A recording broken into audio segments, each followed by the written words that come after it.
On हो गई recording जी। ओके, थैंक यू जी। सो डिजिटल गवर्नेंस फ्रेमवर्क, ये हमारा आज का टॉपिक है। और जैसे कि टॉपिक से जाहिर है, इसमें ये लंबी वर्कशॉप होती है पूरे एक दिन की, जिसमें सुबह से लेकर शाम तक की चीज़ें होती हैं। ये एक स्लाइड है, जैसे हमने उस दिन हायर एजुकेशन की एक स्लाइड पे डिस्कशन की थी। इसके साथ हम कुछ और स्लाइड्स भी आगे ले लेंगे अगर थोड़ा टाइम हुआ तो। लेकिन ये एक स्लाइड जो है, ये मैं आपको ईमेल भी कर दूंगा। ये एक स्लाइड आपके लिए एनफ है, अगर आप इसको फ्रेम करा के अपने ऑफिस में लगा लें तब भी ये ऑलमोस्ट ऑलमोस्ट हर चीज़ को कवर करती है।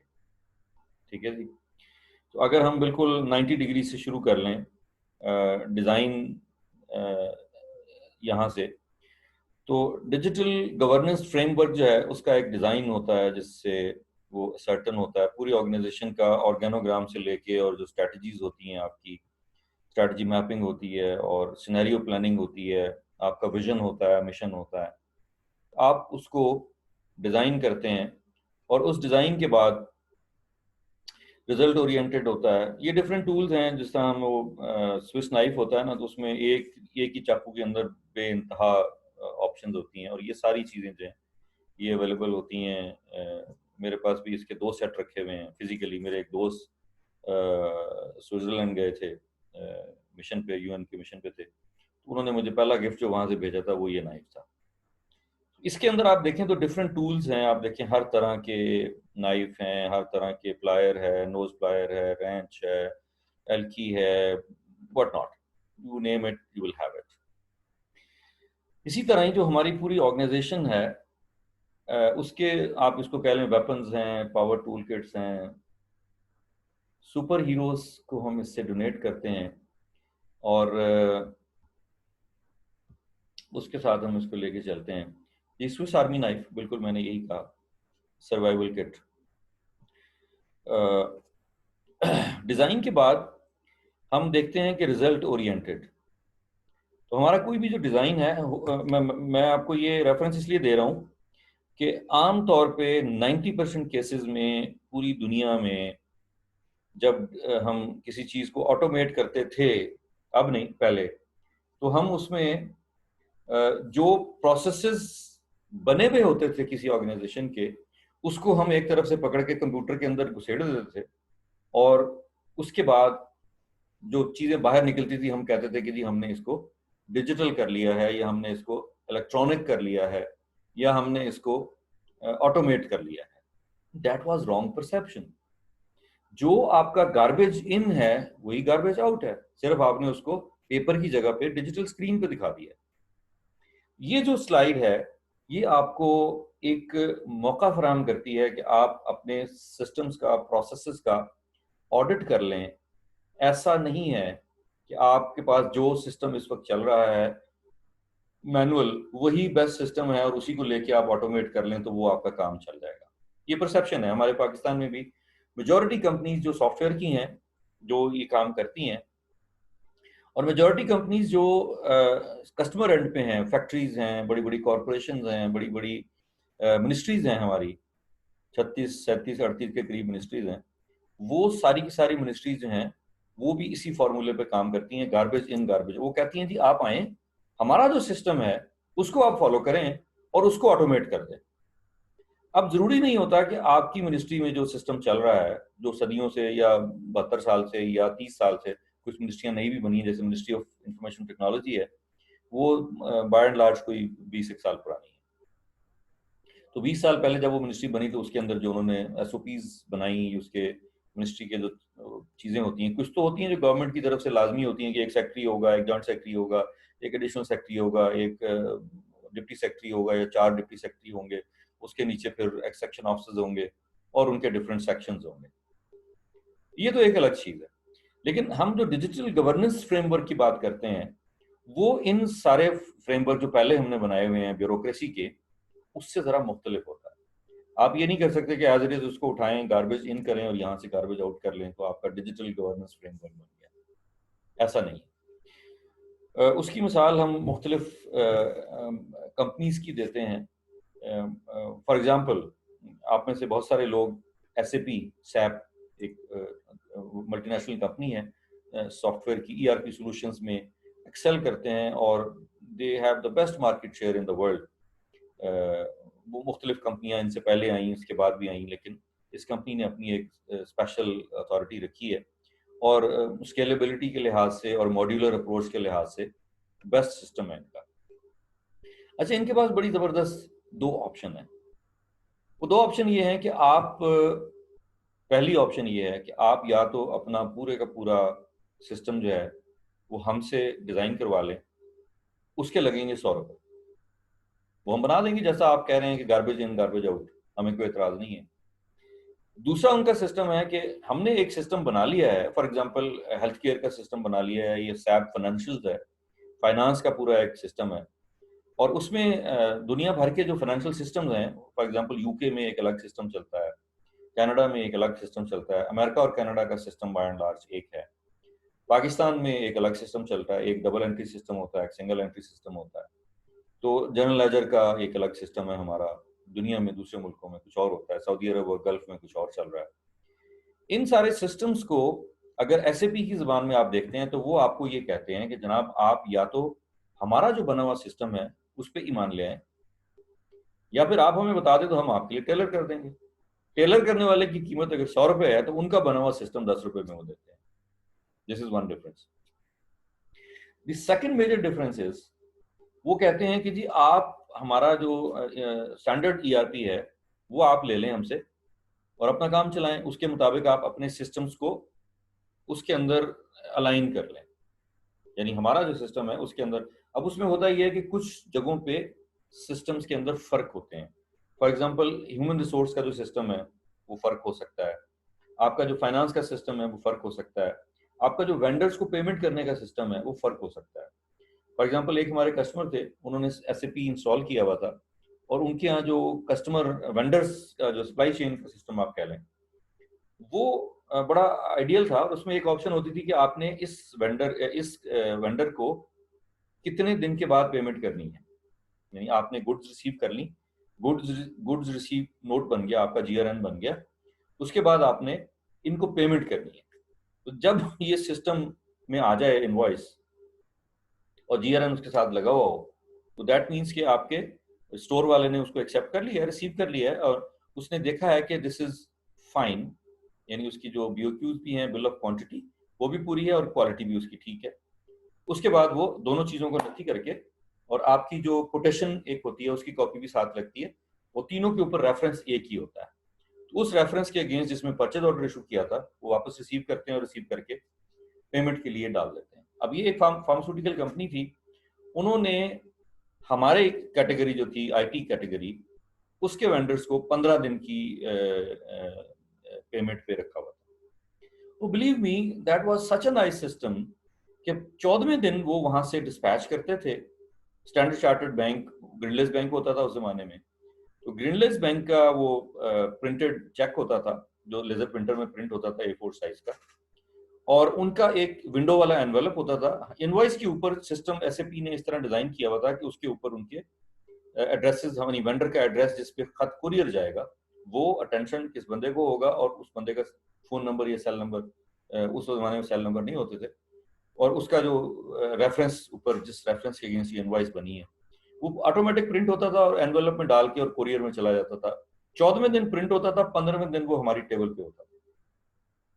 अब ये एसओपी जो है, ये एसएपी ने, सैप ने उनको कहा था कि जी आप ये आप हमें कोई एतराज नहीं है, आपने इनको 30 दिन के बाद पेमेंट करनी है तो 30 दिन के बाद कर दीजिए, लेकिन एक चीज आप डिसाइड कर ले तो फिर आप उसको पूरा करें। तो जो गुड गवर्नेंस या डिजिटल गवर्नेंस फ्रेमवर्क है वो आपको ये तासुर देता है या ये फैसिलिटेट करता है कि आप अपने सिस्टम्स को दुनिया के जो बेस्ट सिस्टम्स हैं उसके साथ मैप कर लीजिए, मैच कर लीजिए, अलाइन कर लीजिए। बेस्ट प्रैक्टिसेस दुनिया में जहां हो रही हैं, अगर वेंडर्स की टेक्नोलॉजी या उसकी जो टेक्निकल क्वालिफिकेशन है वो सेम है कि वेंडर्स ऑथराइज डीलर हैं या पार्टनर हैं उस प्रोडक्ट के, उसके बाद उनकी जो वर्कशॉप की फैसिलिटीज हैं, उनकी जो स्टाफ है जो उनको जिन्होंने इसको हैंडल करना है, इंस्टॉल करना है, या वो कैपेबिलिटीज उनकी ठीक हैं, तो फिर 70 मार्क्स इसको दे दें और 30 मार्क्स जो हैं वो आपके प्राइस के होते हैं। एक फार्मूला बन जाता है, उस फार्मूले में जब वो इस कोटेशन को डालते हैं तो उसमें पता चलता है जी कि ये कंपनी जो है ये लोएस्ट है, ऑटोमेटिक वो सिस्टम उस लोएस्ट कंपनी के लिए परचेज ऑर्डर बना देता है।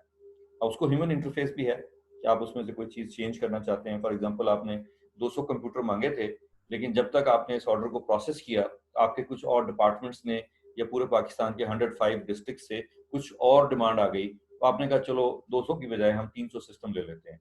जैसे फास्ट नेशनल यूनिवर्सिटी के साथ ये हुआ था, उन्होंने हमसे एक ज़माने में 200 कंप्यूटर्स की बातचीत की, सारा कुछ हो गया, ऑर्डर लॉक हो गया, उन्होंने परचेज ऑर्डर भेज दिया, हम उसको जर्मनी में प्रोजेक्ट्सों के प्लांट पे ऑर्डर करने लगे। तो उनका फ़ोन आया कि आप इसको रोक दीजिए, हम इसको क्वांटिटी बढ़ा रहे हैं, चूँकि अभी हमने सिर्फ इस्लामाबाद कैंपस की बात की थी, तो हमारे जो बाकी कैंपसेस हैं उनकी भी रिक्वायरमेंट मिला के टोटल 600 यूनिट बन जाएंगे।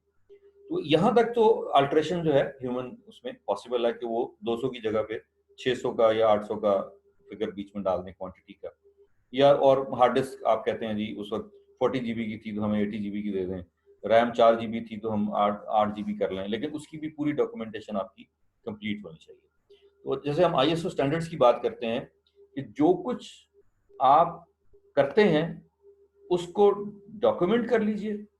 बड़ा सिंपल फार्मूला है ISO का, जो कुछ आप काम करते हैं उसको डॉक्यूमेंट कर लीजिए और जो फिर डॉक्यूमेंट कर लेते हैं उसके मुताबिक अपना काम कर लीजिए। एक साइकिल बन गया। जो बोलते हैं वो लिख लीजिए, जो लिखते हैं वो कर लीजिए, ठीक है ना। तो इस वक्त जो हम डिजिटल गवर्नेंस फ्रेमवर्क की बात कर रहे हैं, इसके अंदर हमने डिजाइन की बात की, रिजल्ट ओरिएंटेड की बात की कि आपका रिजल्ट क्या होगा। सेल्स एक प्रोसेस है पूरे का पूरा, किसी भी ऑर्गेनाइजेशन में बाय एंड लार्ज हर ऑर्गेनाइजेशन में होता है। उसके बाद पार्टनर मैनेजमेंट है, जैसे अभी मैंने वेंडर्स का जिक्र किया है, तो vendors are suppose to be the partners as well. इसी तरह IBM की अगर बात करें तो हमारी कंपनी IBM की बिजनेस पार्टनर थी, यानी IBM के कंप्यूटर होते थे, हम उसको रीसेल करते थे आगे, तो रीसेलर्स का नाम उन्होंने बिजनेस पार्टनर रखा हुआ था। आजकल ह्यूमन रिसोर्स में भी HR बिजनेस पार्टनर कहते हैं उसको, यानी HR में बिजनेस पार्टनर्स हैं साथ में। बिजनेस और HR अब यानी सेल्स मार्केटिंग और HR अब तकरीबन एक डिपार्टमेंट होता है और वो एक दूसरे को सपोर्ट करते हैं, एक दूसरे की जुबान को, एक दूसरे की प्रॉब्लम्स को, चैलेंजेस को अंडरस्टैंड करते हैं, SOPs को फॉलो करते हैं। उसके बाद पार्टनर मैनेजमेंट के बाद स्टेक होल्डर मैनेजमेंट है और एंगेजमेंट। अब स्टेक होल्डर के अंदर आपकी टॉप मैनेजमेंट है, बोर्ड ऑफ गवर्नर्स या बोर्ड ऑफ डायरेक्टर्स, आपके कस्टमर्स की इन्वॉल्वमेंट है, या अगर हम हायर एजुकेशन को ले लें तो यूनिवर्सिटी का जो बोर्ड ऑफ गवर्नर्स, सिंडिकेट और फिर बोर्ड ऑफ ट्रस्टीज, फिर आपके जो कोर्स सिलेबस बनता है उसके लिए जो बोर्ड ऑफ स्टडीज होती हैं, और जितने भी आपके ये सारे आपके स्टेक होल्डर मैनेजमेंट है। आपके जितने स्टेक होल्डर्स हैं उसमें स्टूडेंट्स आपके स्टेक होल्डर्स हैं, उसमें पेरेंट्स आपके स्टेक होल्डर्स हैं, उसमें जो इंडस्ट्री है वो आपकी स्टेक होल्डर्स है, जिन्होंने आपके स्टूडेंट्स को हायर करना है, इंटर्नशिप देनी है। इन अदर वर्ड्स वो आपके बिजनेस पार्टनर भी हैं, क्योंकि आप उनके काम को हेल्प करने के लिए एक ह्यूमन रिसोर्स को 4 साल की डिग्री दे के, 5 साल की डिग्री दे के, 6 साल की डिग्री दे के आप ट्रेन करके उनको मार्केट में भेज रहे हैं। तो ये जो कॉन्सेप्ट है डिजिटल गवर्नेंस फ्रेमवर्क, इसका मतलब ये है कि आप जो कुछ भी कर रहे हैं उसको आप डिजिटल तो कर रहे हैं, लेकिन एक फ्रेमवर्क आपका जो है वो लाजमी आपके सामने होना चाहिए जिससे आप इसको आइडेंटिफाई कर सके। फिर आपका analysis impact of digital offline world. अब आप जो ऑफलाइन काम कर रहे थे उसका और जो डिजिटल इम्पैक्ट है आपका, उस दोनों का आपने आपस में एक मैनेजमेंट करनी है, मैच करना है कि क्या वो भी आपस में ठीक है, कि पता चले थोड़ा सा डिजिटल हो के तो वो बिल्कुल 180 डिग्री आउट ऑफ फेज हो गया है, वो डेट्स कहीं जा रही हैं, डिलीवरी कहीं जा रही है, इनवॉइस कहीं जा रही है, पेमेंट 15 दिन के बाद होनी थी वो 1500 दिन के बाद हो रही है due to any mall function.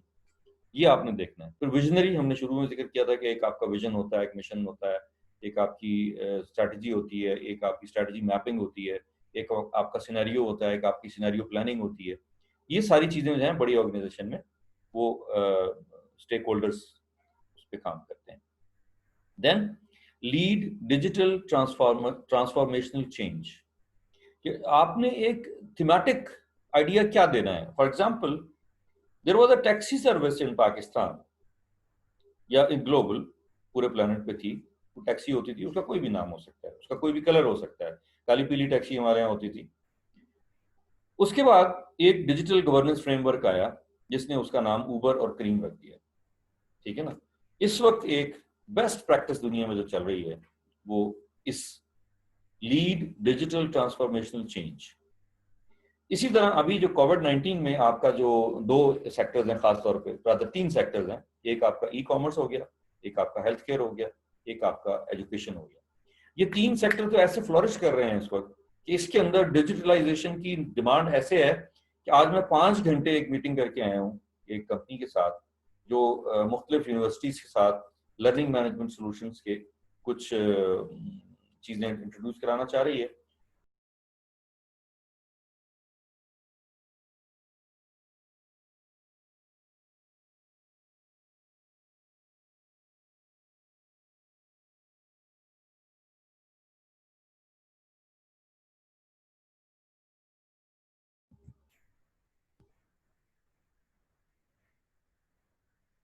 जी अस्सलाम वालेकुम, अब आवाज आ रही है आपको? सरवत साहबा आप सुन रही हैं?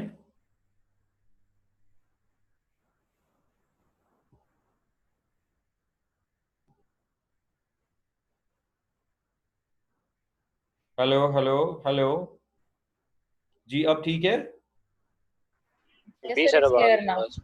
ठीक है। यस सर, अब ठीक है। ये शायद मेरे एंड पे इंटरनेट में कोई ग्लिच आई है जिससे एकदम ये डिस्कनेक्ट हुआ है मेरा और दोबारा से उसने वहीं से उसको कनेक्ट किया है। नाउ इट्स ओके, मैं आगे चलूं? जी सर। Yes sir please.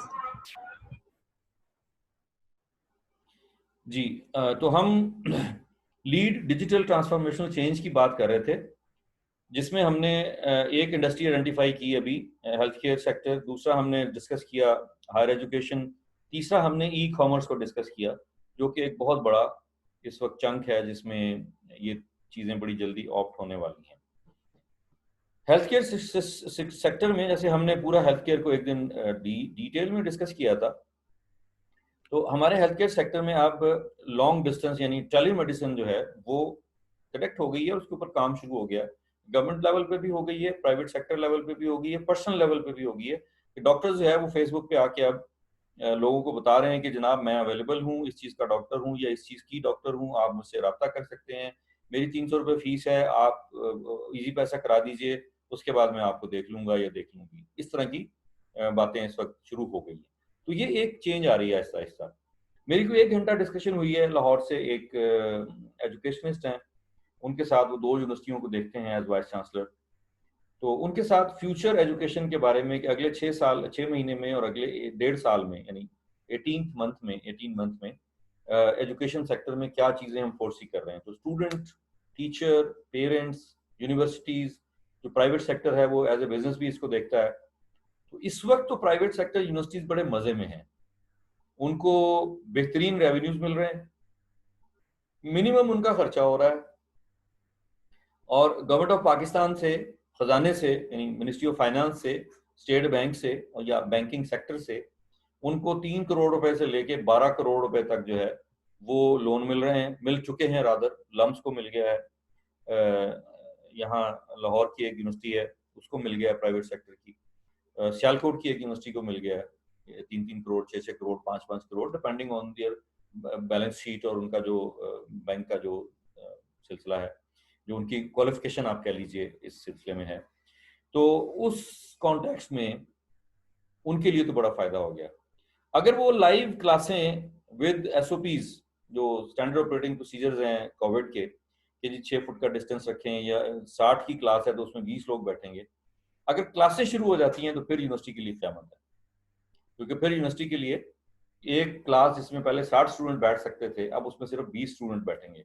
तो 60 स्टूडेंट की क्लास को एकोमोडेट करने के लिए उनको 3 कमरे चाहिए होंगे, ठीक है ना। उनको फिर नेक्स्ट बिल्डिंग्स लेनी पड़ेंगी और बिल्डिंग्स हायर करनी पड़ेंगी, कैंपस और लेने पड़ेंगे, या सुबह 8 बजे से रात 8 बजे तक या सुबह 7 बजे से रात 10 बजे तक उनको क्लासें लगानी पड़ेंगी, ताकि अल्टरनेट क्लासों में फिर उनकी जो क्लासें लगानी है तो उसमें ज़ाहिर है एक टीचर तो नहीं पढ़ाएगा, फिर 3-3 टीचर पढ़ाएंगे उस क्लासों को। एक एक रेवोल्यूशन आने वाला है। अब ये सारा रेवोल्यूशन जो है ये पॉजिटिव साइड पे भी जाएगा और नेगेटिव साइड पे भी जाएगा। ये अब डिपेंड करता है कि हमारी यूनिवर्सिटीज किस तरफ को लेके जाती हैं। हमारी जो रेगुलेटिंग बॉडीज हैं HEC की तरह और पंजाब एजुकेशन बोर्ड या Sindh education Sindh higher education और पंजाब PHED वगैरह वगैरह, इनको जब हम देखेंगे तो वो पता चलेगा कि रेगुलेटिंग एजेंसीज जो हैं वो क्या एक्शन लेती हैं। मिनिस्ट्री ऑफ एजुकेशन क्या करती है, ministry of science and technology क्या करती है, पाकिस्तान इंजीनियरिंग काउंसिल क्या करती है। ये सारा रेफरेंस मैं आपको इसलिए बता रहा हूँ कि डिजिटल गवर्नेंस फ्रेमवर्क जो है वो इस तरह वजूद में आता है, इस तरह बनेगा। ये स्लाइड बहुत पुरानी है, लेकिन उस वक्त शायद मैं भी इतने कॉन्फिडेंस के साथ कोरिलेट करके इस तरह की सिचुएशन को शायद आपको ना पढ़ा सकता, ना समझा सकता, जिस तरह आज मेरी भी समझ में आ रहा है। और सारा दिन जो आज मेरा गुजरा है सुबह 9 बजे से लेके 7:30 बजे तक, वो इसी तरह की 2 मीटिंग में गुजरा है जिसमें हमने ये सारी चीजें बैठ के डिस्कस की। तो ये डिजिटल गवर्नेंस फ्रेमवर्क जिस तरह मैं कंसल्टिंग कर रहा हूं तो आपने भी करनी है, ठीक है जी। एजुकेशन एंड ट्रेनिंग, इस सारे प्रोसेस की एक एजुकेशन भी है, यानी जैसे आपको मैंने बुक दी है उसी तरह इसकी ट्रेनिंग्स भी हैं। आपने डिजिटल गवर्नेंस फ्रेमवर्क में फॉर एग्जांपल एक बंदे को कंप्यूटर नहीं चलाना आता तो वो डिजिटल का काम क्या करेगा, तो आपने सबसे पहले उसको टाइपिंग और माउस पकड़ने की ट्रेनिंग देनी है, फिर आपने उसको एक्सेस करने की ट्रेनिंग देनी है, फिर आपने उसको, अभी हम आगे अगली स्लाइडों में देखते हैं, थोड़ी सी स्लाइडें बड़ी बेसिक्स चीजों के साथ इंशाल्लाह आपको समझ में आ जाएगी, उस पर हम आगे चलते हैं। पोर्टफोलियो मैनेजमेंट है, आपकी कंपनी है, कॉर्पोरेशन है, यूनिवर्सिटी है, आपके लोग हैं। प्रेजेंटेशन एंड कम्युनिकेशन है, स्टैंडर्ड सिंपल फीचर है। मल्टी चैनल डिवाइस, अभी जैसे हम इस वक्त एक चैनल पे मैं बैठा हूं और आप 250, 300, 400, 500 लोग इसको देख रहे हैं, ठीक है ना। तो ये जो चैनल है ये मल्टी चैनल डिवाइस है। तो ये यूनिवर्सिटियों में भी ऐसे चल रहा है कि पूरी एक यूनिवर्सिटी है, या अब आप देखें तो कल एक सेशन था उसमें कोई 800, 850, 900 तक चले गए थे लोग। 900 लोग एक बंदे का लेक्चर सुन रहे थे बैठ के, ठीक है ना, वेबिनार जिसे हम कहते हैं। अच्छा फिर इसकी कमर्शियली क्या ये वाइबल है, ये सारा कुछ जो हम कर रहे हैं, पता चले जी 10 करोड़ रुपए में एक सॉफ्टवेयर आ रहा है जिसका काम सिर्फ ये है कि आपका लेक्चर दे सके, तो 10 करोड़ रुपए और लेक्चर देना, उसके इक्वलेंट 4 फ्री में कंपनियां जो हैं वो अपना लेक्चर देने का प्रोग्राम दे रही हैं आपको। तो ये भी हमने देखना है कि डिजिटल गवर्नेंस फ्रेमवर्क में कमर्शियली वाइबल है कि नहीं है। चेंज मैनेजमेंट, सारा कुछ हो रहा है लेकिन चेंज नहीं हो रही, या चेंज मैनेजमेंट तो हो रही है, लोग उसको एक्सेप्ट नहीं कर रहे, लोग उसको ऑप्ट नहीं कर रहे, ठीक है ना। तो ये भी आपने इसके अंदर देखना है। कस्टमर सर्विस है, अब आप कह रहे हैं जी कि फॉर एग्जांपल बैंकिंग सेक्टर को ले लें, आजकल आप अगर ATM यूज करते हैं तो ठक करके एक SMS आपके मोबाइल पे आ जाता है, एक आपकी ईमेल आ जाती है कि आपका फोन आपका ATM कार्ड या आपका क्रेडिट कार्ड इस चीज पे इस्तेमाल हुआ, इस जगह पे, इस पॉइंट ऑफ सेल पे, इस डिपार्टमेंटल स्टोर में, या इस जगह पे आपने उसको यूज किया है, ठीक है ना। तो ये कस्टमर सर्विस जो है ये बेहतर होती है इससे, ठीक है ना। लेकिन अगर ये हो कि जी वो आप कंप्यूटर में बैंक में जाके लाइन में लग गए, अब कंप्यूटर आपका बैठ गया, उसके बाद आपको दूसरा चैनल कोई नहीं है उनके पास, और आप जनाब लाइन में खड़े हैं कि जी कंप्यूटर बैठ गया, जिस तरह PIA पहले रिजर्वेशन कराने जाते थे तो वो जी सिस्टम डाउन, सिंपल एक जवाब। ये चीजें कस्टमर सर्विस को क्या बेहतर कर रही हैं या खराब कर रही हैं। तो आज जो मेरी 5 घंटे की डिस्कशन थी किसी यूनिवर्सिटी को डिजिटलाइज करने की, उसका मेन टॉपिक ये था कि students, parents, teachers, top management यानी वाइस चांसलर या रेक्टर अपने डैशबोर्ड पे बैठ के देख रहे हैं कि स्टूडेंट की अटेंडेंस क्या है, स्टूडेंट की परफॉर्मेंस क्या है, कितने टीचर्स ने रिजल्ट अपलोड कर दिया है। आज फर्ज करें 15 जून है तो 30 जून तक हमारा कितना बजट लैप्स हो जाएगा, कितना बजट हमने यूटिलाइज कर लिया है, कितने बजट के हमने बिड्स खोल ली हैं, परचेज ऑर्डर हमने अवॉर्ड कर दिए हैं।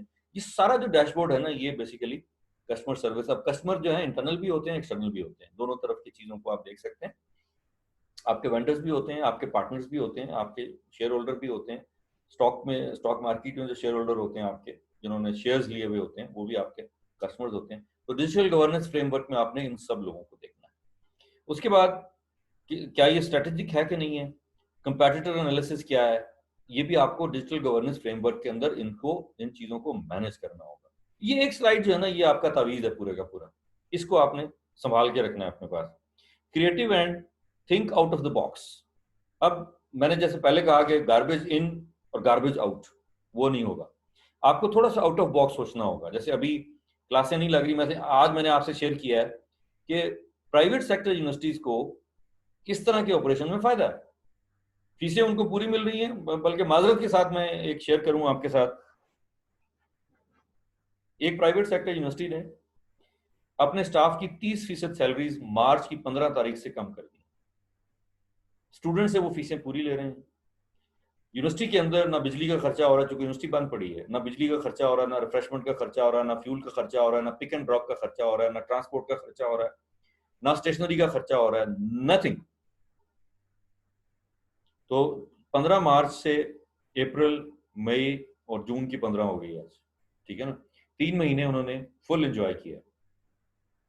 अब या तो वो इसी तरह एंजॉय करते रहेंगे, अगर दिसंबर 31 तक गवर्नमेंट कहती है जी नहीं, आज की खबर है कि लाहौर के बहुत सारे इलाकों को सील कर रहे हैं, जिस तरह इस्लामाबाद की 2 और 3 को सील कर दिया, ठीक है ना।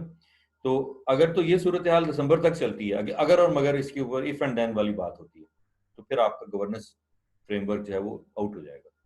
फिर आपको आउट ऑफ बॉक्स सोचना होगा कि अच्छा, फिर जैसे मैंने आपसे कहा कि आप स्टूडेंट जो हैं वो किसी और यूनिवर्सिटी में ऑनलाइन एडमिशन ले सकते हैं, फैकल्टी मेंबर जो है वो यहाँ बैठ के कराची या यहाँ बैठ के यूएस या यूएस से बैठ के यहाँ पढ़ा सकते हैं। ये चीज़ें अब आउट ऑफ बॉक्स आपकी चीज़ें चलेंगी।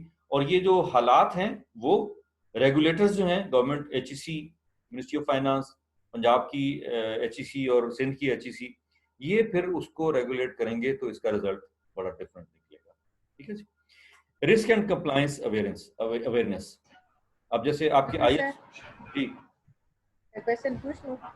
नहीं, आखिर में रखिएगा जी प्लीज, नोट कर लीजिए, एक ही दफा करेंगे, हैं जी।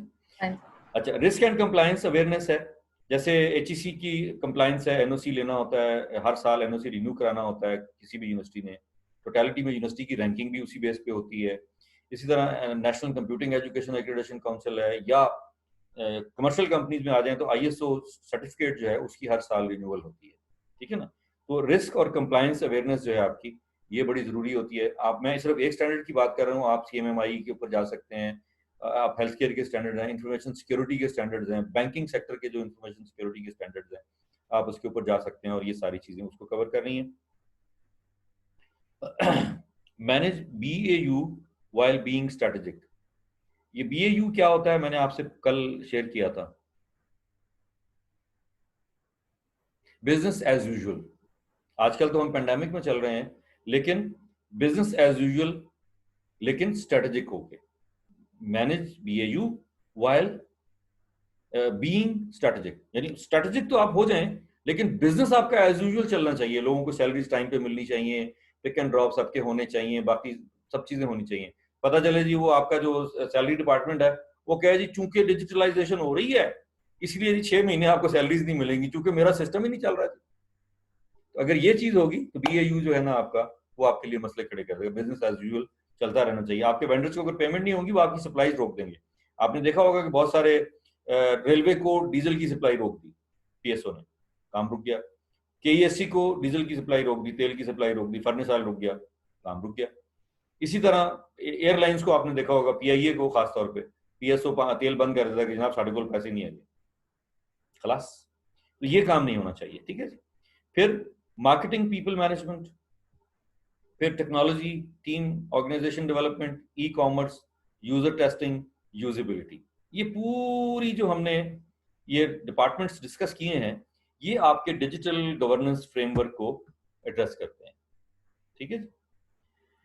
उसके बाद स्टेक होल्डर्स की आगे तफसील है चीजें, स्टेक होल्डर्स के इश्यूज होते हैं, ये डिफरेंट चीजें, ये मैं प्रेजेंटेशन आपको भेज दूंगा। जो कुछ चीजें मैं आपसे शेयर करना चाह रहा हूँ वो जरा, your definition of digital success, new standards, new normal.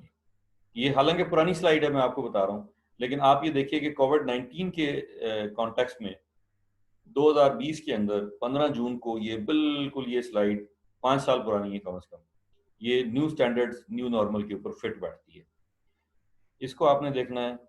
अच्छा, फिर हेडेक्स कौन कौन सी हैं? Too much content, the wrong content, the wrong technical platform. अब इंफॉर्मेशन इतनी ज्यादा डिजिटलाइजेशन में दे दी है कि अगर बंदों का बेड़ा गर्क हो गया। ये अगेन बहुत लंबी चीजें हैं। बहुत सारा टाइम इसके ऊपर आप ज़ाया कर देते हैं, बहुत सारे पैसे ज़ाया कर देते हैं इसके ऊपर। Don't have the right mandate over the team. Team तो आपने बना दी है, वो काम भी सारा कर रही है, अथॉरिटी उनके पास कोई नहीं। ये यूनिवर्सिटियों के अंदर जो लर्निंग मैनेजमेंट सोल्यूशन, या हम उसको अगले वर्जन में कैंपस मैनेजमेंट सोल्यूशन कहते हैं, या उससे भी बड़े अम्ब्रेला में हम कहते हैं एजुकेशनल ईआरपी, ये उसके अंदर भी पूरी की पूरी चीज़ें जो हैं ये फिट आती हैं। ये प्रेजेंटेशन मैं आपको भेज दूंगा, इसको आप बेनिफिट कीजिएगा, अपने पास रखिएगा, शेयर कीजिएगा, अपने बाकी लोगों को भी सिखाइएगा अपने ऑर्गेनाइजेशन में। अच्छा, इसमें जो टेक्निकल चीज़ है ना, वो यहाँ से आप ज़रा थोड़ा सा इसको सीरियस लीजिएगा इस स्लाइड से। It starts with play. आप देखें एक बच्चा है, एक साइकिल पे जा रहा है, चेहरे पे कितनी मासूमियत और मुस्कुराहट है। इतने सॉफ्ट अंदाज में आपने इसको स्टार्ट करना है किसी ऑर्गेनाइजेशन में, और यूजर जो हैं उनको ये एहसास हो कि हम एक तफरी लेने जा रहे हैं, हम एक प्लेजर ट्रिप पे जा रहे हैं। ठीक है ना? जिस तरह ये बच्चा आप देखते हैं साइकिल जब चलाता है तो कितना खुश होता है। अच्छा, फिर सर्वाइवल आपका जो है वो इन चीज़ों पे है। ये आपने बावर कराना है अपनी पूरी टीम को, रेक्टर से लेके नीचे तक, कॉरपोरेशन के चेयरमैन से लेके नीचे तक, पीआईए के चेयरमैन से लेके नीचे तक। आपने लोगों को बताना है कि जी आपका सर्वाइवल इन चीज़ों में है।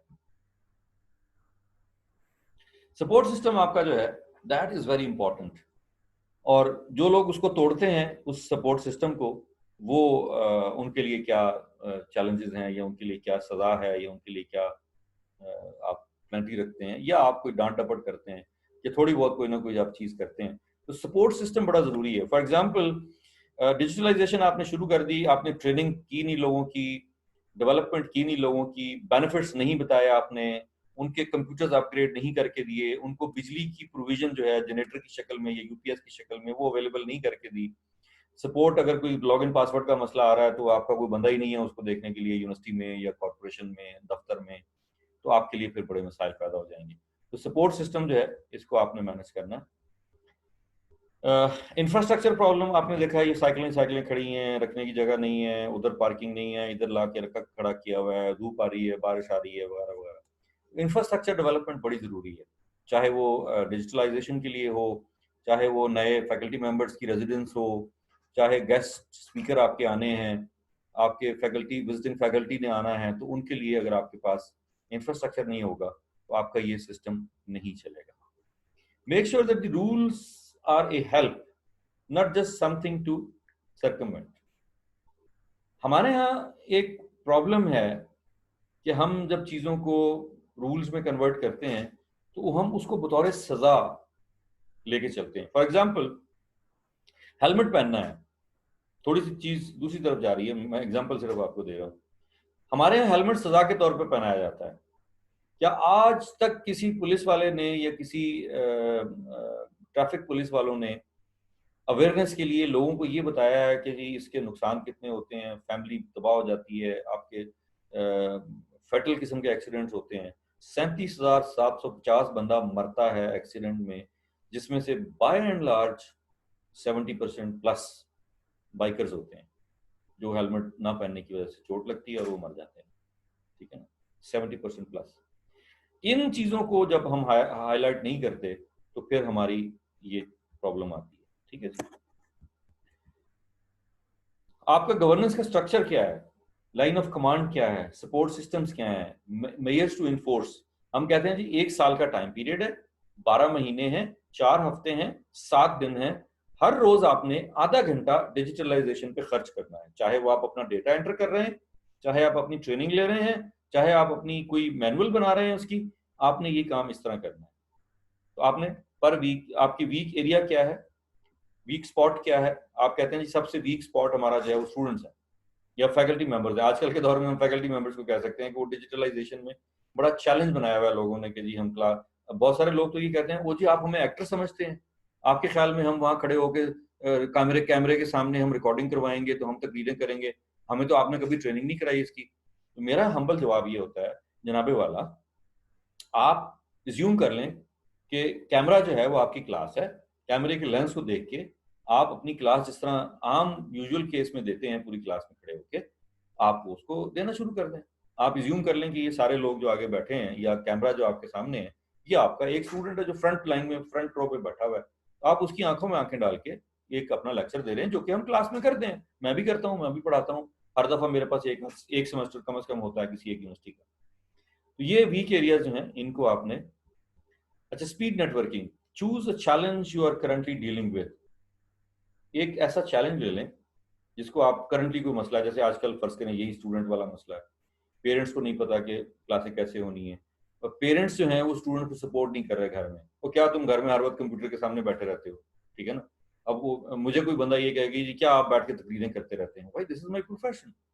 मैं अगर क्लास पढ़ा रहा हूँ तो दैट इज माई प्रोफेशन। मैं अगर बैठ के यहाँ यूएसए के साथ या दूसरे शहरों के साथ, दूसरे इस्लामाबाद के अंदर भी हम अवॉइड करते हैं फिजिकल कॉन्टैक्ट। इस सूरत हाल में हम बैठ के अपनी ऑफिस की मीटिंग हमारी जो है वो इसके ऊपर होती है, जूम के ऊपर। तो इन चीज़ों का एक अवेयरनेस क्रिएट करना बड़ा ज़रूरी है कि घर में सब लोग इसको एक्सेप्ट कर लें कि बच्चा इस वक्त क्लास में बैठा है, या मेरे हस्बैंड जो है वो इस वक्त क्लास ले रहे हैं, या मेरी बेगम जो है या मेरी बेटी जो है वो इस वक्त यूनिवर्सिटी में पढ़ा रही है, ठीक है ना। और वो उसको वही अदब और रिस्पेक्ट और वो प्रोटोकॉल दें और आइसोलेशन दें, और एक शोर से मुबर्रा एक कमरा ऐसा हो जहाँ पे बैठ के, क्योंकि देखें इस वक्त आपकी रोजी कमाना जो है आपका प्रोफेशन है, आपकी जिम्मेदारी है। हम उसको अहमियत नहीं दे रहे, हम घर में एक शोर शराबे के साथ इस चीज़ों को मैनेज कर रहे हैं। तो आप इज्यूम कीजिए कि आपको बेनिफिट कितने हो रहे हैं। आपका ट्रैवल टाइम नहीं खर्च हो रहा, आपको ट्रैवल कॉस्ट नहीं पड़ रही फ्यूल की शक्ल में या बसों के किराए या टैक्सी करीम और उबर की शक्ल में। आपका लंच का खर्चा बच रहा है, आप घर में बैठ के आराम से, आपके कपड़ों का खर्चा बच रहा है। बिलीव मी, घर में आप, मैं जीन्स पहन के टी शर्ट्स पहन के पूरा दिन मीटिंग कर रहा होता हूँ, चप्पल पहनी हुई है, आराम से बैठे हुए हैं। तो इससे बड़ी आपके पास लग्जरी और क्या हो सकती है। लेकिन it's not at the cost of performance, not at the cost of out of box thinking, कि आप सोचें कि नहीं यार ये नहीं हो सकता। Not at the cost of customer suffer कर रहा है कि जी नहीं हो सकता। अभी मेरा नया टेल का कनेक्शन है, कल एक प्रॉब्लम आई, मैंने कॉल किया तो एक बच्ची ने अपने घर से लॉग इन करके मेरा सिस्टम लेके, और उसने स्क्रीन शेयर करके उसने सारी चीजें मेरी देख के, उसने बीच में से जो बग्स थे वो रिमूव करके और इंटरनेट को ठीक कर दिया। तो ये प्रॉब्लम्स अब देखें कि वो बच्ची घर में बैठी है, उसके लिए कितना आसान हो गया कि वो अपने कस्टमर को सर्व कर रही है कस्टमर सर्विस में, और प्रॉब्लम कोई नहीं है। सो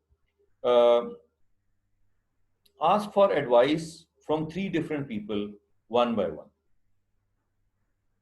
ठीक है ना। ये आप, मतलब मैं जब फिजिकल क्लास में करता हूँ तो मैं ये करवाता हूँ कि 3 लोग मिल जाएं और आपस में ये चैलेंज दे देता हूँ कि आप इसका हल बताएं। जैसे मैंने आपको फोन पे कल भेजा था, एक वीडियो भेजी है, उसके ऊपर मैंने 3 प्रॉब्लम आपको भेजे हैं। वो बेसिकली आइटम नंबर 2 का एक कंसोलिडेटेड जवाब है बाय इंडिविजुअल्स। कंबाइंड टीम नहीं मैंने बनाई क्योंकि इस वक्त हमारे लिए पॉसिबल नहीं था। हम फ्यूचर में कर सकते हैं कि हम 3-3 के ग्रुप बना दें और आप उसमें जवाब दे दें।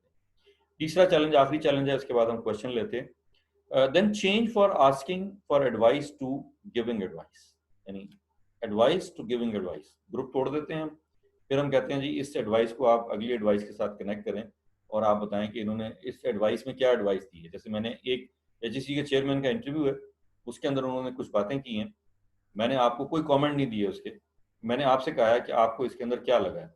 अब आज आप में से जो 4-5-6 फैकल्टी मेंबर्स हैं, उन्होंने फैकल्टी के हिसाब से मुझे जवाब दिया है, अपनी यूनिवर्सिटी के कॉन्टेक्स्ट में मुझे जवाब दिया है। यूनिवर्सिटी के जो कल्चर बने हुए हैं अगेंस्ट दी चेयरमैन एचईसी, या अगेंस्ट मैं इसलिए कह रहा हूँ कि सिंध के लोग जो हैं वो एचईसी को अच्छा नहीं समझते, पंजाब के लोग जो हैं वो भी एचईसी को अच्छा नहीं समझते, सिर्फ फेडरल के लोग जो हैं वो एचईसी को अच्छा समझते हैं, क्योंकि वो एचईसी भी जो है वो समझती है कि शायद जिस तरह हमारे फेडरल यूनिवर्सिटियाँ हैं फेडरली चार्टेड, उसी तरह बाकी यूनिवर्सिटियाँ भी हैं। तो सिंध की यूनिवर्सिटियों के चैलेंजेस और हैं, अंदरूनी सिंध की यूनिवर्सिटियों के चैलेंजेस और हैं, इंटीरियर पंजाब के चैलेंजेस और हैं, बड़े शहरों में लाहौर फैसलाबाद के चैलेंजेस, इवन लाहौर और फैसलाबाद के दरमियान में चैलेंजेस में ज़मीन आसमान का फ़र्क है। तो ये चीज़ें, एडवाइस लेना किसी से कि ये चीज़ें कैसे हो सकती हैं, मेरे पास 100 एग्जांपल्स हैं, मैं शेयर कर सकता हूँ लेकिन टाइम लग जाएगा। मैं इसको डिजिटल गवर्नेंस फ्रेमवर्क को यहीं पे ख़त्म करता हूँ। अगेन ये जो हमारे 30 टॉपिक्स हैं, इसमें से एक एक टॉपिक एक एक हफ्ते का टॉपिक है। अगर मैं उसको एलेबोरेट करना शुरू कर दूं और मैं अपनी जितनी मेरी एक्सपीरियंस है उसके अंदर इंडल्ज करना शुरू कर दूं, लेकिन आपको इन 30 टॉपिक्स को पढ़ना कैसे है, इसको आपने ट्रिगर कैसे करना है, अंडरस्टैंड कैसे करना है, और आपने इसको मैनेज कैसे करना है। मैं सिर्फ ये काम कर रहा हूँ इस 1 घंटे में, ठीक है ना। तो ये मैं आपको दे रहा हूँ, टॉपिक आपको दे रहा हूँ, प्रेजेंटेशन आपको भेज रहा हूँ, आप इसको अपने फारिग वक्त में बैठ के इसको प्रैक्टिस करें। अब इसको सेव कर लें, अपने पास एक फोल्डर बना लें TMA का, और इसको हमेशा अपने पास रखें। जब आपको कोई चैलेंज हो, डिफिकल्टी हो, आप ये देखें कि ये 5 साल पुरानी स्लाइड जो है आज भी उतनी ही इफेक्टिव है इस कोविड-19 के दौर में और डिजिटलाइजेशन के दौर में, कि आज भी सारी चीजें उसके ऊपर न्यू नॉर्मल के ऊपर फिट आ रही हैं। ठीक है जी। तो यहाँ तक जो सेशन हुआ है, इसमें कोई क्वेश्चन आपके हैं तो आप इसको शुरू कर दीजिए। इसके बाद भी अगर आप समझते हैं कि इसके अंदर और ज़्यादा डिटेल में जाने की ज़रूरत है तो हम इसको कल भी आगे कंटिन्यू कर सकते हैं, वरना जिस स्पेस में मैं चल रहा हूँ उसमें ये हमारा टॉपिक आज यहीं ख़त्म होता है। हमें अगले और बहुत सारे टॉपिक कवर करने हैं। अगेन ऑडियंस पोल कर लूँगा मैं, अगर आप कहेंगे तो हम इसको एक और सेशन 1 दिन का इसके ऊपर और मज़ीद एग्जांपल्स के साथ लगा सकते हैं। Thank you very much. जी जनाब, क्वेश्चंस जी। डॉक्टर जूबिया आप पूछना चाह रही थी? Yes sir. जी सर मेरा क्वेश्चन उस टाइम पे आपकी जो स्टेटमेंट वो थी कि यूनिवर्सिटी ने 30% जो है स्टाफ की सैलरीज कम कर दी। सर अब तक मतलब जो प्रैक्टिसेस हो रही हैं मेजॉरिटी ऑफ द यूनिवर्सिटीज़ में वो है ऑनलाइन क्लासेस, मतलब स्टार्ट है और LMS और इस तरह के सिस्टम जो हैं वो वर्क कर रहे हैं। जी सर क्या आप नहीं समझते कि ये एक फैकल्टी मेंबर्स है, क्योंकि वो अब घर पे बैठ के अपने रिसोर्सेज, अपनी इलेक्ट्रिसिटी, अपने इंटरनेट कनेक्टिविटी और ये तमाम चीज़ें, आल्दो कि आपने बाद में एक्सप्लेन कर दिया कि एक लग्जरी है हमारे पास कि जी हमारे कपड़ों की वो बच रही है, वो कर रही है, लेकिन उसके बावजूद एक टीचर अपने घर से बैठ के अपनी फुल कमिटमेंट के साथ, बल्कि शायद उसको रूटीन आवर से ज़्यादा काम करना पड़ रहा है। There are no Saturdays Sundays, उसके दिन रात की फुल एक वो चल रही है, क्योंकि हर वक्त कमिटेड है अपनी क्लास को इंगेज करने में। तो सर अगर हम ये सैलरीज भी कम कर देते हैं तो क्या HEC इस पे कोई एक्शन ले रहा है, या कोई ऐसी रेगुलेटरी बॉडी है जो इन चीज़ों को एड्रेस करे? क्योंकि यूनिवर्सिटीज़ अगर तो ऐसी सूरत हाल है तो फिर तो मेरे ख्याल में कि स्टूडेंट से फीस भी आप कम चार्ज करें। अगर आप स्टूडेंट फुल पे कर रहा है और फैकल्टी मेंबर को उसका राइट नहीं मिला तो इस तरह तो मोरल डाउन हो जाएगा। जी बिल्कुल ठीक है। आल्दो के फैकल्टी मेंबर जो है वो उनकी कंपल्जन है कि वो कंटिन्यू करेंगे, ज़ाहिर है इस वक्त अनएम्प्लॉयमेंट जिस पीक पे चल रही है, लेकिन उसके बावजूद एक मेरे ख्याल में कि टीचर के साथ थोड़ी ज्यादती हो जाती है। तो इस चीज़ को हम कैसे एड्रेस कर सकते हैं, कैसे कन्वे कर सकते हैं अपनी हायर अथॉरिटी? जी बिल्कुल ठीक। मैंने आज कोई 1 घंटा एक फैकल्टी मेंबर का, बड़े सीनियर फैकल्टी मेंबर है, he served as dean in 2 private sector universities in Lahore. तो मैंने उनका इंटरव्यू किया इसी आपके इसी सवाल का जवाब देने के लिए, क्योंकि जब ये चीज़ें मैं आपको सिखा रहा हूँ कि कंसल्टेंट कैसे बनते हैं। फिर आप लोगों को कॉल करते हैं, और लाहौर में लॉन्ग डिस्टेंस कॉल थी 1 घंटा, और मैंने उनसे ये सारे क्वेश्चंस किए जो आपको मैं शेयर कर रहा हूँ अभी। और आपने जो सवाल किए हैं, let me share with you, आपने जितना बताया है उससे 10 गुना फैकल्टी मेंबर्स का काम बढ़ गया है। डॉक्टर साइमा ने लिखा है कि 24/7। I agree with her, yes. काम इतना बढ़ गया है अब उस प्राइवेट सेक्टर यूनिवर्सिटी में जिसमें डॉक्टर साहब काम कर रहे हैं, वो यूके से पढ़ के आए हैं और 18 साल का एक्सपोजर है उनका। उनका कहना ये है कि यूनिवर्सिटी ने, होता ये था कि जैसे अभी आप लोग लॉगिन हुए हुए हैं, अब आपका माइक भी बंद किया हुआ है और आपका कैमरा भी बंद किया हुआ है, और मैं लेक्चर दिए जा रहा हूँ और 70 स्टूडेंट बैठे हुए हैं।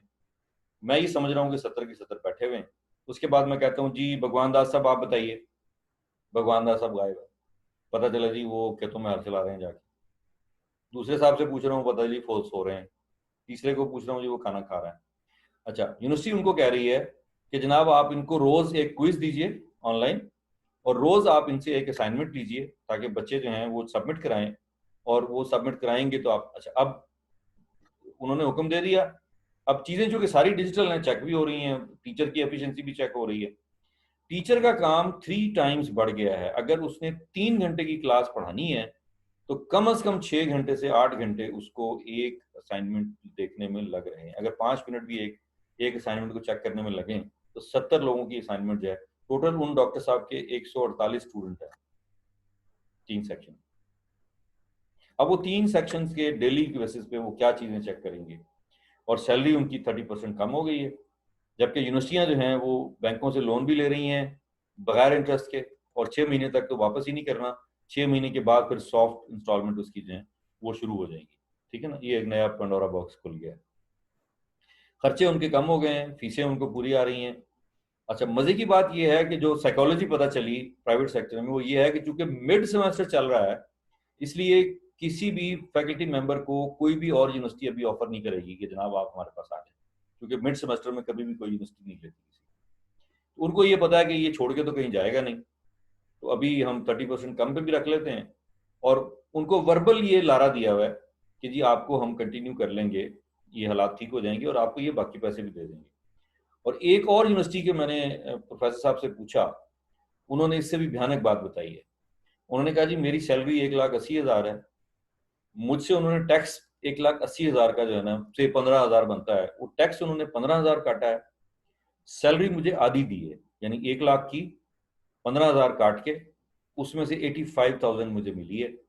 2 लाख की सैलरी उन्होंने कहा जी हम नहीं दे सकते अभी, और 15,000 टैक्स पूरा काटा है 2 लाख का जो उनकी सैलरी थी। ये मैं आज की फ्रेश लाइव ट्रस्टवर्दी सोर्स से आपको मैं ये बता रहा हूँ।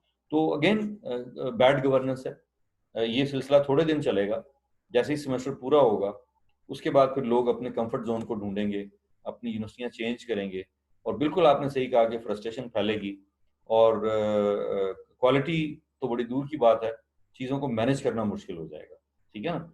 तो जितने मशरूम ग्रोथ यूनिवर्सिटियों में हुई थी, जिस तरह आपने देखा होगा टीवी चैनल्स में मशरूम ग्रोथ हुई थी, और जिनको अलिफ बे का नहीं पता था टीवी का, वो बड़े बड़े एंकर बन के और उन चैनल्स के प्रेसिडेंट बन गए। उसके बाद बड़े बड़े प्रेसिडेंट जो है ना, वो पिछले 3-4 महीने में मुंह के बल गिरे हुए हैं, उनको कोई एक प्रोग्राम नहीं दे रहा इस वक्त।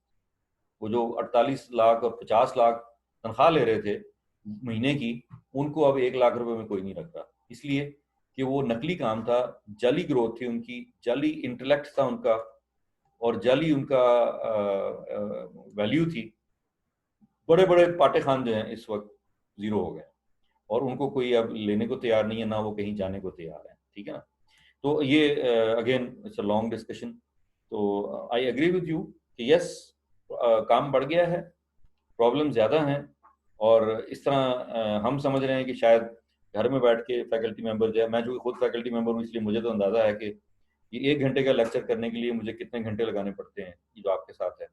और उसके अलावा ये तो अल्लाह का शुक्र है कि मैं एक्सपीरियंस्ड हूँ, मैंने आपने देखा होगा कभी किताब नहीं खोल के देखी, कोई चीज़ सामने नहीं रखी। स्लाइड भी मैं इसलिए लगा लेता हूँ कि आप लोगों को ज़रा थोड़ा सा सिस्टमैटिक चीज़ें नज़र आती रहे, और फिर ये स्लाइड में आपको भेज भी दूँ ताकि आपको आपके रिकॉर्ड में आ जाए और आप अपने टूल में उसमें बैग में रखें ताकि आपको ये काम दे। ठीक है ना? ये ऑब्जेक्टिव है। अदरवाइज काम बढ़ गया है लोगों का, और जिन्होंने रेगुलर चीज़ें जो टेक्निकल या साइंस की चीज़ें हैं वो पढ़ानी, इंजीनियरिंग की चीज़ें पढ़ानी है, वो तो और भी मुश्किल में है। जी नेक्स्ट क्वेश्चन प्लीज।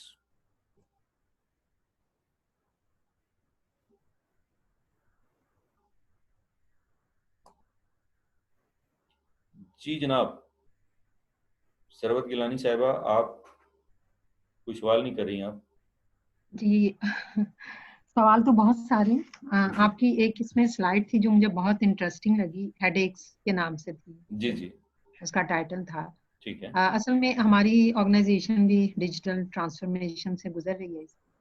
बस ये प्रेजेंटेशन जो है ना, ये आपके लिए गोल्ड माइन साबित होगी। मेरे लिए ये बहुत इम्पोर्टेंट है, हाँ, स्पेशली इसको वो जो आप ले आपने कहा लीजिए। ना एक। जी जी बोलिए तो बोलिए। मुझे तो जस्ट इन टाइम लग रही है ये, जस्ट इन टाइम, चलें, क्योंकि बहुत सारे इश्यूज ऐसे आपके हैं। पैसे पूरे हो गए हैं। अच्छा, दूसरी बात ये कि ये जो वर्क फ्रॉम होम वाली बात है ना, क्योंकि यूनिवर्सिटीज में तो टीचर्स को बहुत ज्यादा काम करना पड़ता है, और डिफरेंट टाइप का काम होता है, बहुत सारी human management, student management involve होती है। हम लोग जो कॉर्पोरेट लोग हैं, हमें इतनी ज्यादा पीपल मैनेजमेंट नहीं करनी होती है, लेकिन इस लेवल की नहीं जैसे कि जी प्रोफेसर वगैरह को। तो लेकिन वर्क फ्रॉम होम में भी मुझे ये फील होता था, 1 महीना हमने अल्टरनेट डेज पे काम किया और वर्क फ्रॉम होम किया, लेकिन मुझे ऐसे लगता था जैसे मैं 24 आवर्स इंगेज हूँ, मैं मेंटली इंगेज हूँ, और मेरा काम कभी खत्म नहीं हो रहा। और आई प्रेफर्ड कि मैं वापस ऑफिस में जाऊं, ऑफिस में बैठ के काम करूं, 9 to 5 बेशक करूं, लेकिन उसके अंदर मैं पूरी तरह काम करूं, और फिर घर आके I don't look back, I don't involve myself mentally all the time, you know. तो ये बड़ी अच्छा, बात है। इसमें मैं भगवान दास साहब मैं आपको लेता हूँ, मैं एक आपको गुर की बात सिखाता हूँ आज। अ, लेट्स टेक ये 3-4 खाने बने हुए हैं, तो आप इसमें फैमिली एक खाने में रख दीजिए, ऑफिस एक खाने में रख दीजिए, आपकी जो प्रोफेशनल लाइफ है वो एक खाने में रख दीजिए, आपका जो बाकी जितनी भी आपकी फॉर एग्जांपल स्पोर्ट्स है आपकी वो एक खाने में रख दीजिए। तो इस कॉन्टेक्स्ट में कभी भी एक जगह के प्रॉब्लम दूसरी जगह के अंदर डिस्टरबेंस के लिए ना लेके आई। हर खाने के जो चैलेंजेस हैं, फैमिली के चैलेंजेस घर पे हैं। अब मैंने जैसे एक कमरा आइसोलेट किया हुआ है, अभी मैं इस वक्त घर पे हूँ, तो मैंने ये एक कमरा आइसोलेट किया हुआ है, तो इस कमरे को मैं बिल्कुल कोई और डिस्टरबेंस नहीं होती। मेरा ये पूरा सेटअप लगा हुआ है यहाँ पे, मेरा ज़्यादा चूंकि ऑनलाइन ही काम है, ऑफिस भी हमारा जो सॉफ्टवेयर हाउस है, कॉल सेंटर है, वो भी ऑनलाइन है। यहीं पे बैठ के हमने सारा दिन उनको देखना होता है। लाहौर में हमारा 450 लोगों का सॉफ्टवेयर कॉल सेंटर है, इस्लामाबाद में 50 लोगों का सॉफ्टवेयर हाउस है, और उसके अलावा ये कंसल्टेंसी के मेरे जो काम होते हैं, इसकी मीटिंग शीटिंग ये वो सारा दिन चलती है। तो मैं कभी भी फैमिली की चीज़ों को डिस्टर्ब नहीं करने देता, ना उनको मैं सफ़र करने देता हूँ। आपको पता है मैंने खाने भी पकाए हैं, स्टेक्स भी बनाई हैं, और भी चीज़ें की हैं। ये सारी ट्रेजेडीज भी साथ साथ चल रही हैं, सारे जो मसाइल हैं वो भी साथ साथ चल रहे हैं। लेकिन टेंशन्स को ना मैं एक खाने से दूसरे खाने में जमा नहीं होने देता, उसको मैं वहीं पे रोकता हूँ। दफ्तर के काम दफ्तर में। अच्छा, जैसे आपने कहा ना 24 घंटे सर पे सवार रहते हैं, मैं भी 24 घंटे काम करता हूँ। मेरे कुछ काम सुबह फजर में 5 बजे नमाज के बाद कर लेता हूँ, वो ईमेल होती है उसका जवाब दे देता हूँ। सुबह नाश्ते के बाद एक ईमेल का जवाब दे दिया, 8 बजे फिर एक ईमेल, जबकि ऑफिस हमारा 9 बजे शुरू होता है। तो मैं उसको टेंशन नहीं लेता, मैं सिर्फ ये कहता हूँ एक मंकी मैनेजमेंट एक टेक्नोलॉजी है, मुझे किसी दिन याद कराइएगा, मैं 10-1 मिनट लगेंगे उस पर, तो मैं आपको मंकी मैनेजमेंट सिखा दूंगा कि जिसमें आप ये देखेंगे कि ये सारे प्रॉब्लम्स हैं, ये they are just like a monkey आपके ऊपर चढ़े हुए हैं। तो जितनी जल्दी आप जितने बंदर उसमें से उतार सकते हैं वो आप उतार दीजिए, ताकि जो छोटे छोटे काम हैं, किसी को फ़ोन कॉल करनी है, लेट्स डू इट। एक आपने 2 चीज़ें मॉडिफाई करके एक प्रपोजल किसी को भिजवानी है, भेज दीजिए। मुझे आपको किसी का एड्रेस देना है, भेज दीजिए। मुझे आपको किसी का नंबर देना है, भेज दीजिए। मुझे आपको कोई कॉन्टैक्ट करना है, किसी के साथ आपको जोड़ना है, लेट्स डू इट। 5 काम तो मेरे खत्म हो गए, मेरा ख्याल 2 या 3 या 5 मिनट में। तो अब मेरे 5 काम रह गए। 5 काम में जो सबसे बड़ा काम है वो एक प्रपोजल है, जो मैं 5-6-7 दिन में एक यूनिवर्सिटी के लिए बना रहा हूँ, जो लर्निंग मैनेजमेंट सोल्यूशन नहीं बल्कि पूरा ईआरपी सोल्यूशन है। कोई 2 करोड़ रुपए की प्रपोजल है, तो वो मैं बैठ के बना रहा हूँ। उसमें मुझे पूरे मॉड्यूल्स लिखने हैं, वो एफिशिएंसी लिखनी है, किसका क्या रोल होगा, डिलीवरेबल्स क्या हैं, और over a period of 1 year हमने उस पूरी यूनिवर्सिटी को डिजिटलाइज करना है, और ये डिजिटल गवर्नेंस फ्रेमवर्क जो है। और उसके साथ एक और काम है जो मैं स्पेशलिस्ट हूँ जिसकी चीज का, वो पूरी यूनिवर्सिटी की टर्न अराउंड मैनेजमेंट है, उसकी प्रपोजल भी उसके साथ ब्लेंड करनी है। ये काम जो है ना ये 7 दिन का है, तो 7 दिन में मुझे 3 घंटे कम से कम इस प्रपोजल पे लगाने होते हैं। तो मुझे वर्क फ्रॉम होम में जो आपको परेशान कर रहे हैं कि मैं 24/7 काम कर रहा हूँ, मैं उस पर खुश होता हूँ कि मैं 24/7 काम कर रहा हूँ। फर्ज करें अभी मैं आपसे लेक्चर दे के थक गया हूँ, तो 10:15 बजे मैं रिलैक्स करूंगा, थोड़ी सी वॉक करूंगा, उसके बाद मैं सो जाऊंगा। सुबह फजर के बाद मैं उठूंगा, नमाज पढ़ के कुरान पढ़ के, उसके बाद मैं 1 घंटा उस 3 घंटों के काम में 1 घंटा दे दूंगा। वो 1 घंटा मेरा निकल गया, उसके बाद मैं वॉक करूंगा, फिर शायद मैं 1 घंटा सो जाऊं, फिर उसके बाद नाश्ता करूंगा, फिर उसके बाद मैं अपना काम शुरू कर दूंगा। तो 1 घंटा मैं दोपहर में किसी वक्त उस टाइम को दे दूंगा, 2 घंटे हो गए, तीसरा घंटा जो है वो मैं शाम की चाय के बाद दे दूंगा। तो अगेन ऑप्शन आपकी है परसेप्शन में कि आप उसको बर्डन फील कर रहे हैं या एक लग्जरी फील कर रहे हैं कि ठीक है as and when required basis पे। अब कुछ चीजें हैं वो टाइम पे होनी है। मेरी आज 11:30 बजे एक मीटिंग थी, वो टाइम पे थी। 4 बजे एक मीटिंग थी, वो टाइम पे थी, मैं उसको आगे पीछे नहीं कर सकता था। एक फिजिकल मीटिंग थी, मुझे ट्रैवल करके 20 किलोमीटर कहीं जाना था, आई वेंट देयर, 5 घंटे वो मीटिंग चली। वो एक कॉन्फ्रेंस रूम में हम 6 फुट के डिस्टेंस पे 4 लोग बैठे हुए थे, और वो 5:30 बजे भी हमने उस मीटिंग को मुश्किल से ख़त्म किया है, क्योंकि वो इंटरेस्टिंग भी थी, पैशनेट थी, और ये पूरी एक यूनिवर्सिटी को 2 करोड़ रुपए की प्रपोजल जो कि हमने वर्बली डिस्कस कर ली हुई है, दैट इज डन। हमने सिर्फ उसको एग्जीक्यूट करना है और फॉर्मलाइजेशन में लेके जाना। तो आप उसको बर्डन फील करें तब भी, अगर आप उसको लग्जरी फील करें तो जब आपके पास टाइम स्लॉट्स हों। मैं एग्री करता हूँ कि जितने चैलेंजेस एक फीमेल को वर्क फ्रॉम होम में है, मुझे नहीं है, ठीक है ना। मुझे खाना नहीं पकाना पड़ता, मुझे कोई और काम नहीं करने पड़ते, मुझे बर्तन नहीं धोने पड़ते, मुझे कपड़े नहीं धोने पड़ते, या मेड से काम नहीं करवाना पड़ता। मैं इंडिपेंडेंटली अपना काम कर रहा हूँ। अब मेरी एफिशिएंसी बढ़ गई है कि मैं 24 घंटे में अपनी परफॉर्मेंस के मुताबिक, जब मेरा दिमाग इजी फील करता है, मैं उस वक्त ये काम कर लेता हूँ। जो सख्त काम होता है, वो टेलीफोन कॉल्स मुझे 10 करनी होती हैं रोज, मेरा काम ऐसा है। तो वो मैं जिस वक्त लग्जरी फील होती है, कंफर्टेबल होती है, कुछ लोग ऐसे हैं जिनको मैं ऑफिस आवर्स के बाद भी कॉल कर सकता हूँ, लिबर्टी है मेरे पास, तो मैं उनको कॉल कर लेता हूँ। But I agree with you, आपके लिए खास तौर पे, लेकिन ये माइंडसेट चेंज कर लें आप, थोड़ा सा टेंशन ना लें, इंजॉय कर लें, और टाइम स्लॉट्स के अंदर जो आपका वर्क फ्रॉम होम वाला है उसमें चैलेंजेस हैं। मसलन मुझे बहुत सारी फाइलें चाहिए होती हैं, मुझे फाइलों के अंदर से डेटा चाहिए होता है, तो अल्हम्दुलिल्लाह हम चूंकि एक सॉफ्टवेयर हाउस चला रहे हैं, कॉल सेंटर चला रहे हैं, तो हमारा तो सारा डेटा हमारे लैपटॉप में होता है, और यहाँ से हमारा सर्वर एक्सेसिबल है। जो चीज़ें कहीं पड़ी हैं लाहौर में, कराची में, इस्लामाबाद में, वो हमारी एक्सेस में है। तो हमने तो डिजिटलाइजेशन की हुई है, हमें चैलेंज नहीं है। तो मुझे कोई फाइल नहीं चाहिए होती, फिजिकल फाइल हमारी कोई नहीं चाहिए होती, मुझे इवन कैलकुलेटर भी नहीं चाहिए होता। लेकिन यस, जिनके लिए प्रॉब्लम है, जिनकी फाइलें फिजिकल हैं अभी तक, उनको ऑफिस भी चाहिए होता है, देखना भी होता है, करना भी होता है। लेकिन जहन अपना चेंज कर लें, माइंडसेट चेंज कर लें, अपने जहन को ट्यून कर लें, ट्रेन कर लें कि लग्जरी टाइम आपके पास जहां भी है उसमें आप वो काम कर लें। लग्जरी का मतलब इजी टाइम जो है वो काम कर लें। बाद ऑफिस में भी आप 4 से 5 बजे तक बैठे हैं, आपको बिल्कुल मूड नहीं हो रहा होता, आपको नींद आ रही होती है, थके हुए होते हैं, और चाय कॉफी पी ली आपने, फिर भी आपका मूड नहीं होता काम करने का, तो घर में आपके पास ऑप्शन ये है कि 1 घंटा आप सो जाए, 6 बजे उठ जाए, 6 बजे उठ के 7 बजे तक, 7:30 बजे तक, मगरिब तक आप वो 1 घंटे वाला काम कर लें, तो आप बिल्कुल फ्रेश हो जाएंगे। पावर नैप ले सकते हैं। ऑफिस में ज़रा मुश्किल होता है, हमने तो ऑफिस में भी अलाउ किया हुआ है कि भाई किसी को सोना है तो जापानीज और खासतौर पर चाइनीज मैनेजमेंट सिस्टम में आप अपनी डेस्क पे सर रखें, 10 मिनट सो जाएं, पावर नैप से आप बिल्कुल फ्रेश हो जाते हैं।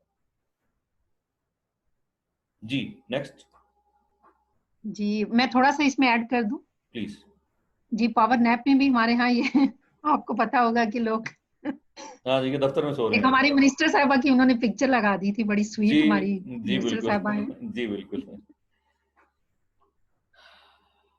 जी सरवर साहबा, आप कोई और क्वेश्चन भी करना चाह रही हैं? साथ ही कर लीजिए, फिर मैं भगवान दास साहब को लेता हूँ। जी जी, मंकी मैनेजमेंट से मुझे एक और चीज याद आई। जब जी I did MBA a long time ago, उस वक्त हमने जापानीज मैनेजमेंट और जो अमेरिकन स्टाइल ऑफ मैनेजमेंट है वो पढ़े थे। अब जी उसको तो मतलब ब्रैकेट्स गुजर गए हैं, और मैं सोचती थी कि शायद अब जापानीज स्टाइल ऑफ मैनेजमेंट है ही नहीं दुनिया में। लेकिन आपसे मैंने दोबारा पिछले लेक्चर्स में कहीं आपने उसको जी जी कोट किया, तो मुझे बहुत इंटरेस्ट पैदा हुआ, क्योंकि मुझे ना उसके जो उन्होंने फीचर्स और कैरेक्टरिस्टिक्स हमें उस वक्त पढ़ाए थे वो मुझे बहुत अच्छे लगते थे। और इतनी ज्यादा कॉर्पोरेट लाइफ गुजारने के बाद अगेन आई समटाइम्स मुझे लगता है कि क्या वो है, नहीं है। तो is it still in practice and is it still relatable? और फिर मैं इस पे पढ़ना चाहूंगी खुद पर्सनली, अगर है ये जी अभी भी। बिल्कुल है, बिल्कुल अवेलेबल है। बिल्कुल अवेलेबल है, और that is as effective, as good as it was in 1970, 1980, 1990, 1920, sorry 200 और 2010, कुछ भी ले लें, दैट इज देयर। और इस वक्त भी जापानीज जो हैं वो दुनिया की सबसे महज़्ज़ब कौम है। 700 साल पुरानी वहाँ बादशाहत है, और अभी भी वो अपने एथिक्स पे काम करते हैं। 7 साल के बच्चे को स्कूल में पढ़ने नहीं भेजते, 7 साल तक उसको वो एथिक्स सिखाते हैं, मैनर्स सिखाते हैं, एटिकेट सिखाते हैं, और बाकी जितनी चीज़ें वो सिखाते हैं। उसके बाद उनको रोड क्रॉस करनी आती है, हमें नहीं आती, हमें बड़ों को नहीं आती। उसी वजह से फिर वो जब आगे काम करते हैं, मैं बड़ा हैरान होता था, जिस तरह आपने कहा, मुझे एक चीज़ पे बड़ी कोफ्त होती थी कि दुनिया का सबसे ज़्यादा टेक्नोलॉजिकल कंट्री है जापान, और सबसे ज्यादा खुदकुशियों की शरह भी उस मुल्क में है। तो मैं उसको कोरिलेट करता था एक फेलियर के तौर पे। मुझे बहुत बाद में पता चला कि खुदकुशी वहां लोग वो करते हैं जिनसे कोई गलती हो जाती है, या उनसे कोई एथिकल गलती हो जाती है, तो वो उस गलती के पछतावे में लोगों को फेस नहीं कर सकते। इतने उनके यहाँ एथिकल वैल्यूज जो हैं वो इतनी टॉप पे हैं कि वो उससे किसी की नजरों का सामना करने से बेहतर समझते हैं कि खुदकुशी कर लें। ऑल्दो कि इट्स अ रॉन्ग स्ट्रेटजी, दीन में तो बिल्कुल हराम है, लेकिन मुझे बाद में पता चला कि वो टेक्नोलॉजी की वजह से या कुछ शोर शराबे की वजह से खुदकुशी नहीं करते, वो एथिक्स की वजह से खुदकुशी करते हैं कि उनके यहाँ इखलाकियात का म्यार इतना ज्यादा है कि अगर नादानिस्ता भी उनसे गलती हो जाए वो लोगों का सामना नहीं कर सकते, वो अपने आप को खत्म कर लेते हैं। ठीक है ना। अगेन मैं आपके सवाल का जवाब दे रहा हूँ कि yes, this is the best management system at the moment, और यही वो सिस्टम है जिसमें हिरोशिमा और नागासाकी तबाह होने के बाद उनको अमेरिका से सबसे ज्यादा नफरत होनी चाहिए थी, लेकिन उन्होंने अमेरिका से नफरत नहीं की। उन्होंने अमेरिका के प्रेसिडेंट के टेलीफोन टेबल के ऊपर पैनासोनिक का टेलीफोन सेट रखा, यानी टेक्नोलॉजी को इतना बढ़ाया उन्होंने कि अमेरिका का प्रेसिडेंट मजबूर है कि वो पैनासोनिक का कॉर्डलेस इस्तेमाल करता। एक एग्जांपल है ये। उन्होंने अपने इस आप पे को कुछ बुक्स मुझे जो है ना, इस पे कुछ बुक्स अगर हो ना तो आप मुझे काइंडली, वरना जी मैं गूगल भी कर सकती हूँ। जी गूगल कर लीजिए, लेकिन मैंने भी गूगल ही ठीक करना है इन ठीक पर्टिकुलर। मैं ठीक जो कि मेरा एरिया बहुत डिफरेंट है, लेकिन राइट आप जापानीज मैनेजमेंट सिस्टम लिखेंगे तो आपके पास आ जाएंगी, या डिजिटल लाइब्रेरी कोई भी एक्सेस कर लें तो उसमें। Right, thank you sir, thank you welcome very जी। मच। जी डॉक्टर भगवान दास साहब। सर क्वेश्चन तो सच आज के टॉपिक में से नहीं है, लेकिन कुछ चीजें शेयर करना चाहता हूँ। मुझे एडिशनल चार्ज मिला है कुछ दिनों के लिए एज एचओडी, तो बड़ा जो है ना वो टाइम जो है वो गुजरता है लोगों को मैनेज करने में भी, क्योंकि काफी सारे अभी जो है वो कोविड की वजह से फिजिकली लोग यूनिवर्सिटी आ नहीं सकते, तो जो है ना वो बहुत सारा टाइम देना पड़ता है। अब एक द बैक टाइम स्टूडेंट्स की भी कॉल आ रही होती है क्योंकि ऑनलाइन क्लासें आज से शुरू हो चुकी हैं, तो वो भी इश्यूज हैं, और ऊपर से फिर मीटिंग्स हैं, तो जो है ना वो आपके वाली बात मंकी मैनेजमेंट वाला सिस्टम है, वो भी थोड़ा बहुत जो है ना वो उसको क्लिक करना शुरू किया है। लेकिन आई होप कि मुझे इसके बारे में और भी टिप्स चाहिए आपसे, ताकि जो है ना वो पैशनेटली चीजों को कर सकें हम, और स्ट्रेस कम लें और चीजें पैशनेटली करें। जी डॉक्टर साहब, एक तो ये है कि इसके पैसे अलग होंगे, और दूसरी बात ये है कि मैं आपको पोस्टल एड्रेस भेज देता हूँ जिसपे आप मिठाई भेज दें, क्योंकि ये बड़ी खुशगवार आपने खबर सुनाई है कि ये आपके एक प्रैक्टिस हो रही है आपके लिए, आपकी एक प्रमोशन समझ लें, जो कि आगे जाके आपको बहुत फायदा देगी। और आपका जो लेटर है उसमें एचओडी और एचओडी के बाद डीन और डीन के बाद वाइस चांसलर, ये सीक्वेंस चलता है, और यही चीज़ें आपको आगे लेके जाती हैं, जिसमें एकेडेमिया की एक्सीलेंस तो एंड जो है ना वो डीन पे जाके होता है। Dean is the highest position in academia. मैं वाइस चांसलर को कभी भी हाईएस्ट पोजीशन नहीं समझता। डीन जो है वो एकेडमिक कॉन्टेक्स्ट में सबसे बड़ी पोजीशन होती है, और सबसे मोतबर शख्स जो है वो डीन होता है। आपने देखा होगा जब वो कॉन्वोकेशन होता है तो डीन ही उस फैकल्टी का प्रेजेंट करता है अपने स्टूडेंट्स के लिए, ये मेरे बच्चे हैं, इन्होंने, मैं वेरीफाई करता हूँ कि इन्होंने पढ़ लिया है, तो इनको डिग्री कन्फर की जाए। तो माशाल्लाह, मुबारक हो। दूसरे नंबर पे yes, thank you so much, thank you sir. आपको मिठाई बहुत, और आपकी फीसें हैं सर, आप पे बहुत सारी फीसें कुर्बान सर। जज़ाकल्लाह, नहीं मैं मजाक कर रहा हूँ। नहीं यस, नहीं सर, आपको आपको मोहब्बत है आपसे। बहुत कुछ सीखना पड़ेगा, और आई एम विद यू। मेरा ख्याल सब लोगों का शायद इंटरेस्ट ना हो, तो हम इसको किसी वक्त 1-on-1 कर लेते हैं, कोई आधा पौना घंटा आपसे अलग से डिस्कशन कर लेंगे किसी वक्त, ठीक है जी। Any other question?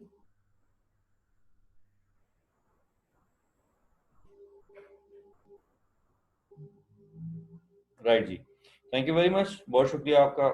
हम खत्म करते हैं आज का सेशन। अल्लाह अल्लाह हाफिज़।